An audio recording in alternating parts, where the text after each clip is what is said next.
Good morning, students. I welcome you all to our third lecture of Bcom Business Economics Semester 3rd. In previous lecture, I have explained the introduction to macroeconomics, in which I covered the topic, that is meaning of macroeconomics, scope of macroeconomics, subject matter of macroeconomics, and what are the importance of macroeconomics. So moving further, in today's lecture, I will start with our next chapter in module first, which is known as circular flow of income. Circular flow of income and expenditure explains the process that determines national income and national output simultaneously. The circular flow of national income and expenditure refers to the process whereby the national income and expenditure of an economy flow in a circular manner continuously through time. The overall economic activity can be represented in the form of circular flow of income, output, and expenditure. An economy performs certain economic activities which enables it to function smoothly. The important activities are: first is production, second one is exchange, third one is consumption, and fourth one is the distribution.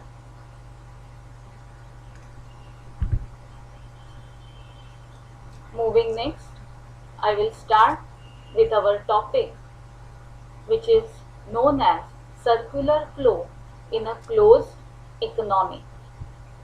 Now, what is the meaning of closed economy? The economy where there is no import and export takes place, that is known as closed economy. In this closed economy, we will discuss the circular flow without savings and circular flow with savings and investment. So in the first part, I will discuss the circular flow without savings. But before that, we should know what are the two sectors of the economy. And two sectors of the economy consist of household sector and firms. Now, households are the owners of factors of production, that is land, labor, capital, and entrepreneur. The supply They supply the services of these factors to those who make use of these services to produce goods and services. Household consist of consumers. Firms are the producing units who decide what, where, how, and for whom to produce goods and services by using the services of factors of production supplied by households. So, household consists of consumers and firms consist of business units. So, circular flow in a closed economy, I will explain with the help of two diagrams. In that first diagram, I will explain which is known as circular flow without saving. In this first, I will discuss assumptions. First is the economy consists of two sectors, that is households and firms. Households are the owners of factors of production, that is land, labor, capital, and entrepreneur. And firms consist of business units. Second assumption is production takes place only in the firm. Firms are producing the goods and commodities by using the factors of production, that is land, labor, capital, and entrepreneur. Third is households spend their entire income received in the form of rent, wages, interest and profit on goods and services, and because of this reason there is no savings takes place. Fourth, firms supply goods and services as per demand. Fifth one is there are no government operations. Now, what is the meaning of no government operations? That means no government expenditure takes place in the economy, and taxes, the government does not impose any kind of taxes in the economy. This is called there are no government operations takes place in the economy. And sixth assumption is that there is no international economic relations takes place.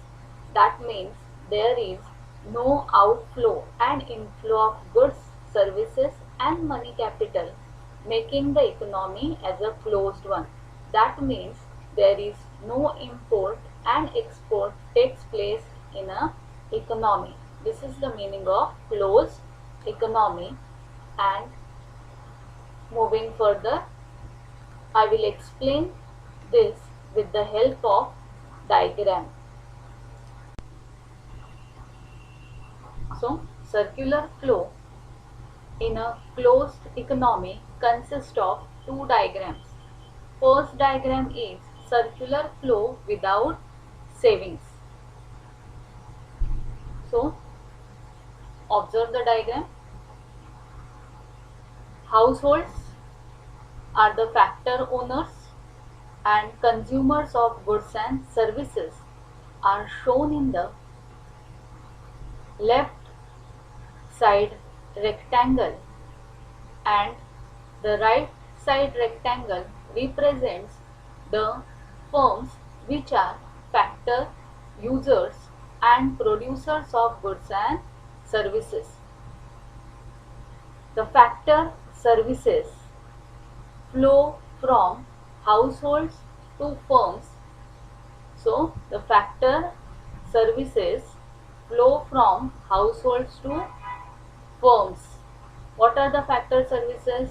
Land, labor, capital and entrepreneurship. And factor income from the firms to households. What are the factor income? That is wages, rent, interest and profits. The upper half of the diagram shows this flow through the factor market. This is upper half of the diagram which shows factor market, and lower half of the diagram shows the flow of goods and services and payment for the same through the commodity market. The diagram indicates two types of flow, that is real flow and money flow. Now, what is real flow? The outer circle of the diagram. This is outer circle of the diagram. The outer circle of the diagram indicates the real flow. The factors of production, that is land, labor, capital and entrepreneurship. These are the factors of production, and goods and services represent the real flow. So, this outer circle of the diagram shows the real flow of the diagram, which consists of land, labor, capital and entrepreneurship. And the money flow of the diagram indicates by inner flow in the diagram, which indicates factor payments and payments for goods and services. It represents the money flow. Now, what is factor income? Wages, rent, interest and profits. These are known as factor income. The real flow and money flow occur in an opposite direction, and when we combine the flow of factors and goods market, we get a circular flow. Factor services supplied by the households to the firms get converted into goods and services. So what are the factors services supplied by the households? That is land, labor, capital and entrepreneurship. All these are the factors services supplied to the firms by household sector, and firms get converted into goods and services and supplied these goods and services to the household sector. Similarly, the money income received by the households in the form of wages, rent, interest, and profit is spent by them in purchasing goods and services, and thereby money returns to firms, thus completing the circular flow. So, this is the circular flow without savings.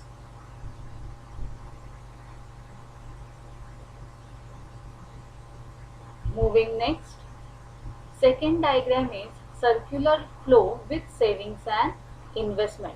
Now in first diagram, I explain the circular flow without savings, where there is no savings takes place in the economy. But in this second diagram, we will discuss circular flow of income with savings and investment. In this case, in the second diagram, financial market is in the diagram. We can see financial market consists of commercial banks, then commercial banks, stock market, non-banking financial institutions, right? So savings is a leakage in the circular flow and it gets injected back into the circular flow in the form of investment, right? I is for investment and S is for savings. The savings and investment flows between household sector and firms takes place through the financial market. Financial market or financial sector consists of commercial banks, stock market and non-banking financial institutions. So this is shown in this diagram. So first diagram is related with circular flow without savings, where financial market are not there. Only household sector is there and firms are there. But in second diagram, we can see that the financial market takes place, which consists of commercial banks, stock market and non-banking financial institutions.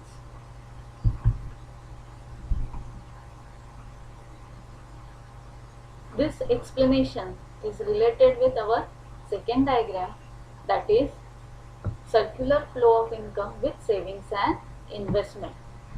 In the simple economy, the value of output produced is equal to the sum of consumption and expenditure.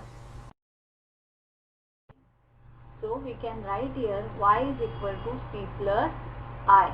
Y is for national income, that is value of aggregate output. C stands for consumption expenditure and I stands for investment spending. So we can write y is equal to C plus I. The income received by the household in the form of wages, interest, rent and profit is allocated to consumption and savings. So we can write y is equal to C plus S, and S stands for savings. So here we can get two equations, that is y is equal to C plus I and y is equal to C plus S. So this explanation you have to write for second diagram, that is circular flow with savings and investment, where financial market operates. So in today's lecture I had explained the two diagrams in circular flow of income with savings and investment and without savings and investment. The first diagram I explain, that is circular flow without savings, right? So this diagram you have to draw in your notebook. The heading is important, that is circular flow without savings, where household sector is there and firms are there, right? And second diagram is circular flow with savings and investment, where financial market is there, right? So both the diagrams you have to draw. So in next lecture I will start with the next topic in the same chapter. So draw the diagram, practice the diagram. Till then, stay safe, stay home, and thank you.